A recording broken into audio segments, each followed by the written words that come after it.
तो यहाँ पे बोल रहे थे कि फैक्टर्स कंट्रोलिंग इरिगेशन ये पढ़ना है, और ऊपर जो पॉइंट ये बताए थे कि अदर एडवांटेज है उसको एक बार देख लेना है। इसमें मेनली वही है जो बताएं कि बारिश का होगा, फ्लड का, फिर मान लो कि किस तरीके से हम लोग बारिश पे या फिर कोई भी सीजनल मतलब कि मौसम है उस पर हम डिपेंड नहीं रह सकते हैं पानी के लिए। तो क्या क्या चीज़ें करने पड़ते हैं, और फ्लड है, रिजर्वायर है, तो ये सब चीज़ से कैसे यूज़ देखते हैं। ऐसा आगे बताएंगे थोड़ा सा कैसे कैसे यूज़ होता है पानी का इरिगेशन सिस्टम में। तो यहाँ देखते हैं फैक्टर्स कंट्रोलिंग इरिगेशन। पहला है क्रॉप बेस्ड इरिगेशन, दूसरा है soil based irrigation. Crop based और सॉइल बेस्ड क्या है देखते हैं एक एक बार, ठीक है। पहला क्या है कि होता क्या है, जैसे कि हर अलग अलग क्रॉप के लिए अलग अलग वाटर रिक्वायरमेंट है। स्टार्टिंग में ही बताए थे, किसी को ज़्यादा, किसी को कम, किसी को पूरे पानी स्टैगनेंट होना चाहिए फील्ड में तभी वो ग्रो करेगा। फिर बहुत सारे को क्या चाहिए, जैसे ट्री प्लांटेशन में कि आया पानी और चला जाए। तो बहुत सारा तरीके का मतलब कि क्रॉप का रिक्वायरमेंट है पानी का, वही चीज़ इसमें दिया हुआ है, ठीक है। जैसे यहाँ पे देखो लिखा हुआ है पैडी के लिए अलग होगा, कि उसमें क्या किया जाता है, ट्रांसप्लांटेड किया था। जो हम बताए थे कि ये देखते भी हैं कि पानी होता है मतलब स्टैगनेंट जमा हुआ, और उसमें लोग देखना बोते रहते हैं प्लांट को, ठीक है। तो ये सब चीज़ें होती है। ऐसे ऑन एवरेज अगर हम बात करें तो 1 kg राइस ग्रो कराने के लिए 5000 लीटर पानी का ज़रूरत होता है, ठीक है। अब होता है सॉइल बेस्ड इरिगेशन। तो ये तो क्रॉप बेस्ड था कि ज़्यादा और कम पानी चाहिए क्रॉप को। सॉइल में क्या चाहिए, जैसे मान लो कि अगर सैंडी सॉइल है, क्लेई सॉइल है, तो सैंडी सॉइल क्या करेगा, उसमें वाटर होल्डिंग कैपेसिटी कम, ठीक है। और क्लेई सॉइल में वाटर होल्डिंग कैपेसिटी ज़्यादा हो, तो उसके अकॉर्डिंग क्या होगा, पानी का नीड ज़्यादा और कम होगा, ठीक है। तो एक सॉइल के बेस पे आ गया समझ में कि सॉइल का वाटर होल्डिंग कैपेसिटी क्या होगा। क्रॉप बेस्ड का मतलब क्या है कि वो क्रॉप का कितना नीड है पानी का, उसके अकॉर्डिंग।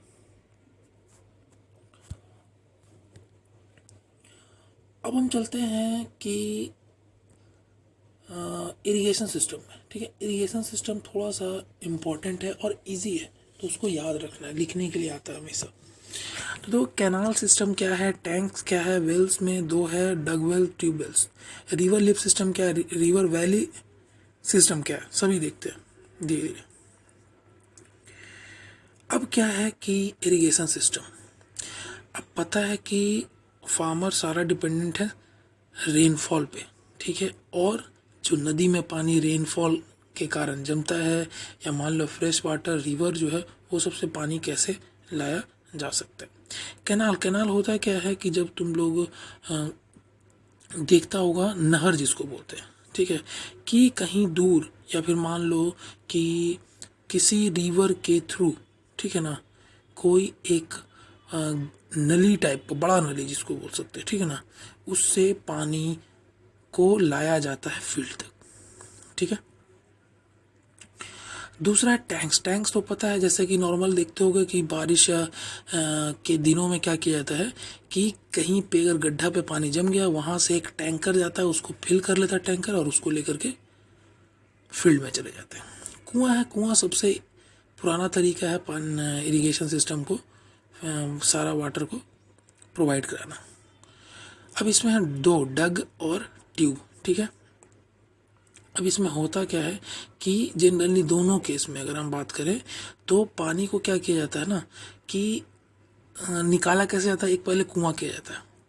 अब कुआं करने के बाद क्या होता है कि एक में पुली का यूज़ करके एक साइड एक बहुत बड़ा बकेट और ये कोई भी वेसल्स लगा दिया जाता है, और एक साइड बुलॉक काट यानी कि बैल के थ्रू उसे खींचा जाता है दूर तक, जिससे क्या होता है पानी भर करके ऊपर आता है और फील्ड में गिराया जाता है। ये बुलॉक काट के हेल्प से होता है।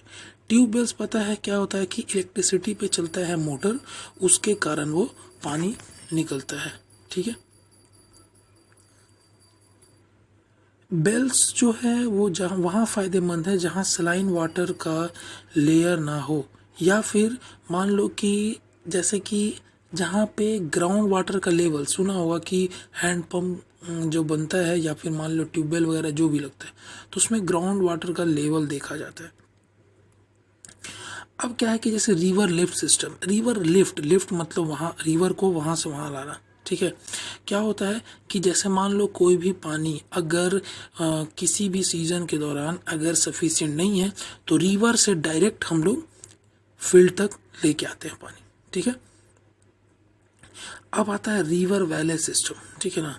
इसमें क्या होता है कि इसमें यूज होता है वैली सिस्टम, कहने का मतलब कि नदी के किनारे का पार्ट बोलो या आसपास का रीजन जो पानी से भीग चुका है या फिर वहाँ पे सॉइल आसानी से फर्टिलिटी ऑब्टेन किया हुआ है और पानी का कोई प्रॉब्लम ना हो। तो जनरली ये कर्नाटका वगैरह केरला वगैरह के वैले है वहाँ पे होता है, ठीक है। और इसमें है कुछ क्रॉप्स का नाम, वो देख लो यहाँ पर लिखा हुआ है। नट्स है, फिर कोकोनट्स है, रबर है, टेपियोका है। टेपियोका बोलते हैं जनरली जो हम लोग खाते हैं क्या, साबूदाना, उसी से बनता है, टेपियोका से ही बनता है, ठीक है।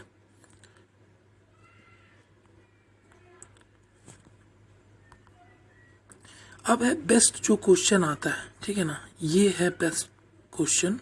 जैसे यहाँ ट्यूबवेल दिया हुआ है कि पानी निकल रहा है और यहाँ से वो पानी निकल करके और सारा फील्ड में जाएगा, ठीक है। ये ट्यूबवेल है। और डगवेल होता है वही कि जैसे कुआं रहेगा ही बट यहाँ पे पुली के थ्रू से देखो थोड़ा सा कि यहाँ पे एक पुली लगा रहेगा, ठीक है, जिससे एक तरफ यहाँ लगा रहेगा बकेट और दूसरे तरफ से बैल जो है इसको पकड़ के खींचेगा इस तरह, तो ये ऊपर की ओर आएगा और गिरता जाएगा पानी, वो होता है डगवेल में, ठीक है। यहाँ पे सबसे एफिशिएंट बोलें या सबसे कन्वीनियंट स्प्रिंकलर इरिगेशन सिस्टम और ड्रिप इरिगेशन सिस्टम है, ठीक है। ये बहुत ही यूज होता है और पूछा भी जाता है क्वेश्चन इसी से, ठीक है। ये तो ये इम्पोर्टेंट में कर लेना, ठीक है। ड्रिप और स्प्रिंकलर ये इसलिए माना जाता है अच्छा क्योंकि इसमें पानी बहुत अच्छे तरीके से बचा करके इरिगेट किया जाता है। ड्रिप इरिगेशन देख रहे हो कि उसके रूट तक, फिर स्प्रिंकलर है ऊपर से छिड़काव जिसको बोलते हैं, ठीक है। तो देखते हैं हम लोग कि overhead pipes are spraying water and sprinkler system save a lot of water and are more natural, ठीक है। कोई प्रॉब्लम नहीं होता है और बहुत ज़्यादा इफिशिएंट और पानी को बचाने में हेल्पफुल होता है। तो याद रखना है कि यहाँ पिक्चर में अच्छे से देखो कि पाइप का जो है वाटर देखो हर लाइन में पाइप गया हुआ है, ठीक है। वो क्या कर रहा है कि उसके रूट पे पानी दे रहा है, ठीक है। मतलब ड्रॉप ड्रॉप ड्रॉप ड्रॉप गिर के पानी बच रहा है। यहाँ पे क्या देखो एक पाइप के थ्रू ऊपर में इस तरीके से रहता है कि ये पाइप है, उसके ऊपर में ऐसे चैनल बना रहता है, वो घूमता रहता है, ठीक है। तो पानी उससे छिड़काव होता रहता है, तो उससे क्या होता है पानी का बहुत ज़्यादा बचत होता है। हम वाटर को कैसे मैनेज करेंगे, तो सबसे बढ़िया है वाटर हार्वेस्टिंग सिस्टम, ठीक है। Water harvesting system, rain water harvesting system क्या करते हैं हम लोग, ग्राउंड में कलेक्ट करते हैं या फिर कोई टैंक में कलेक्ट करते हैं या खुद से जो आर्टिफिशियल टैंक बनाए हुए हैं उसमें कलेक्ट करते हैं। क्योंकि पता है कि ग्राउंड वाटर को रिचार्ज करने का एक ही तरीका है, वो रेनफॉल है, ठीक है। अब क्या है कि वाटर शेड मैनेजमेंट, ठीक है। इससे क्या होगा कि जैसे मान लो कि कोई भी डैम वगैरह जो बनाया जाता है उससे क्या होता है कि पानी को हम रिजर्व में रख सकते हैं, ठीक है। उससे और भी बहुत सारा चीज़ हेल्पफुल होता है हम लोग के लिए। ग्राउंड वाटर का रिचार्जिंग इसी से हो सकता है। फिर सॉइल इरोजन से बचाता है, ठीक है। तो ये 2 पॉइंट है। आगे हम देखते हैं क्रॉपिंग पैटर्न, ठीक है। क्रॉपिंग पैटर्न सबसे पहला है मिक्स्ड क्रॉपिंग। देखो यहाँ पे ध्यान से सुनना एक कहानी की तरह, क्योंकि वैसे ही समझ में आएगा। मिक्स्ड क्रॉपिंग, अब नाम पे भी ध्यान देना है। मिक्स्ड क्रॉपिंग, क्रॉप मतलब क्या कर रहे हैं, कोई अनाज को ग्रो करा रहे हैं, मिक्स मतलब मिला करके। जैसे होता क्या है कि हम ए बी सी डी ये 4 तरह का क्रॉप ले लिए, या फिर मान लो ए बी लेते, या मान लो बी सी लेते, या मान लो सी डी लेते, किसी तरह का भी क्रॉप ले सकते थे। ये 2 क्रॉप, ये 2 क्रॉप, ये 2 क्रॉप, या मान लो ये 3 क्रॉप या ये 4 क्रॉप लेते। अब ये सबको मिला करके ग्रो करा देते, ठीक है। अब इससे फ़ायदा क्या होता, मिक्स क्रॉपिंग से फ़ायदा क्या होता कि एक बार में हम 4 क्रॉप ग्रो करा रहे हैं, ठीक है। अगर चारों का 4 ग्रो कर जाता है तो बहुत फ़ायदा होगा, ठीक है। फिर अगर मान लो कि हम 4 में से 3 मिलता है तो भी फायदा, 2 मिलता है तो भी फायदा, एटलीस्ट 1 भी मिलता है तो भी फायदा, ठीक है। यानी कि 4 ग्रो कराए थे, अगर 1 भी मिलता है तो हम लोग फायदे में है। क्यों फायदे में है? देखो, अगर हम सिर्फ पूरे फील्ड में एक ही क्रॉप ग्रो कराते और अगर उसका वाटर कैपेसिटी ज़्यादा होता कि उसको पानी बहुत ज़्यादा चाहिए और पानी नहीं मिल पाता तो पूरा फील्ड बर्बाद हो जाता, एक भी क्रॉप नहीं मिलता। बट जो हम ये 4 तरह का प्लांट लगाए हैं, ठीक है,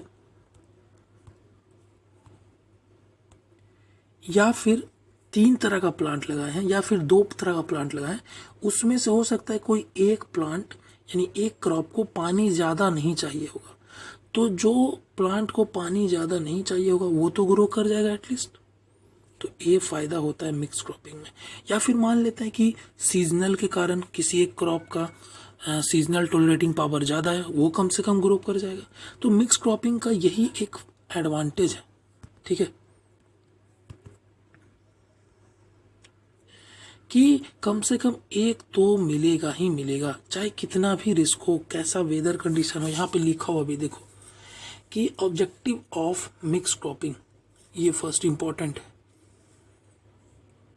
to minimise the risk and insure against the crop failure. देखो, कोई भी वेदरिंग कंडीशन के चलते अगर हम लोग का फेलियर हो जाता है ना, कि कोई भी क्रॉप नहीं मिलेगा, वो से हम बचते हैं। एग्जाम्पल याद रखना है, ठीक है, सारा जितना याद रहे उतना ही ज़्यादा, ये नहीं जरूरी नहीं कि 5 6 7 लिखा हो तो सब का सब नहीं। मिक्स क्रॉपिंग में इस तरीके से होता है, वीट और chickpea, barley chickpea, groundnut sunflower, cotton moong bean, फिर maize urad bean, sorghum pigeon bean, इस तरीके का यूज़ है, ठीक है। अब देखते हैं क्राइटेरिया, क्योंकि हम लोग क्रॉपिंग कर रहे हैं तो उसमें सिलेक्शन करना बहुत ही ज़रूरी है, ठीक है। तो देखते हैं, फर्स्ट में है कि the different crops to be grown together so separate that the product and waste material from one crop stimulates the growth of the other crops. देखो क्या एक चीज़ सबसे पहले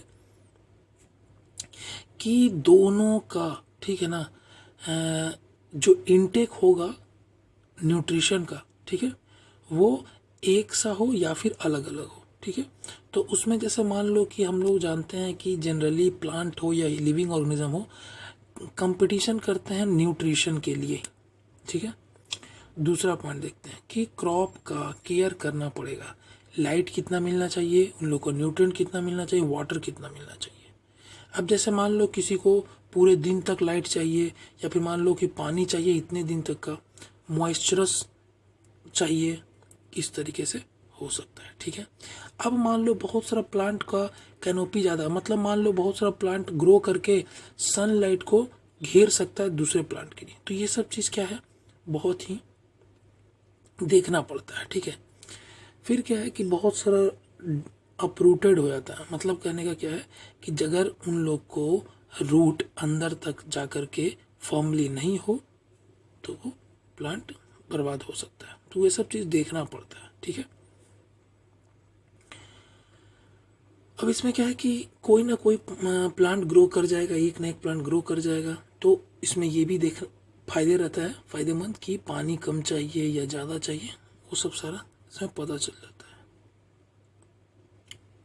यहाँ पे देखेंगे एडवांटेज क्या है, मेन यही चीज़ है। मिक्स क्रॉपिंग क्या है, मिक्स क्रॉपिंग में और कुछ भी पढ़ना नहीं रहता, मिक्स क्रॉपिंग में कि मिक्स क्रॉपिंग है क्या, तो 2 से 3 से 4 क्रॉप को हम एक ही साथ ग्रो कराते हैं, ठीक है, एग्जाम्पल लिख देते हैं, और एडवांटेज क्या होता है, बस उसके अलावा और कुछ भी नहीं लिखना रहता है। मिक्स क्रॉपिंग में इतना दिया हुआ है, बट इसके अलावा एक पॉइंट भी एक्स्ट्रा नहीं लिखना रहता है। तो ये रहा मेन कि एडवांटेज ऑफ मिक्स क्रॉपिंग। सबसे पहले पता पढ़ चुके ऊपर ही कि रिस्क जो होता है फेलियर का क्रॉप का, वो नहीं होता है, चाहे मानसून हो चाहे कुछ भी, बहुत कम रिस्क होता है, ठीक है। हम अभी बताएं 4 में एक ना एक तो मिल सकता है, पर अगर हम एक ही कराते हैं यानी कि सिंगल क्रॉपिंग, तो हो सकता है कि फेल हो, अगर एक फेल हुआ तो पूरा का पूरा फील्ड फेल होगा। इससे क्या है कि एक बार में हमें 2 वैरायटी मिल सकता है, कि पल्सेस भी मिल जाएगा और कुछ और भी सीरियल्स भी मिल जाएगा, ठीक है। ये फायदा होता है कि देखो वैरायटी ऑफ प्रोड्यूस हम लोग को मिलता है, ठीक है। और इसी से क्या होता है ना कि जैसे मान लो कि जो 2 तरह का यील्डिंग है वो बढ़ जाएगा, ठीक है। फिर तीसरा फर्टिलिटी सॉइल का बढ़ जाएगा। हम बताए थे अभी, या तो दोनों एक तरह का न्यूट्रिएंट्स लेगा या अलग अलग न्यूट्रिएंट्स लेगा। फिर क्या, पेस्ट भी अलग अलग प्लांट के लिए अलग अलग होता है, तो उसके कारण हो सकता है कि एक प्लांट दूसरे के लिए पेस्ट रिमूवर का काम कर रहा हो, जिसके कारण पेस्ट नहीं आता होगा पास में। क्योंकि पहले पढ़ चुके हैं बायो फर्टिलाइज़र में क्या होता है, प्लांट ही यूज़ किया जाता है पेस्ट के तौर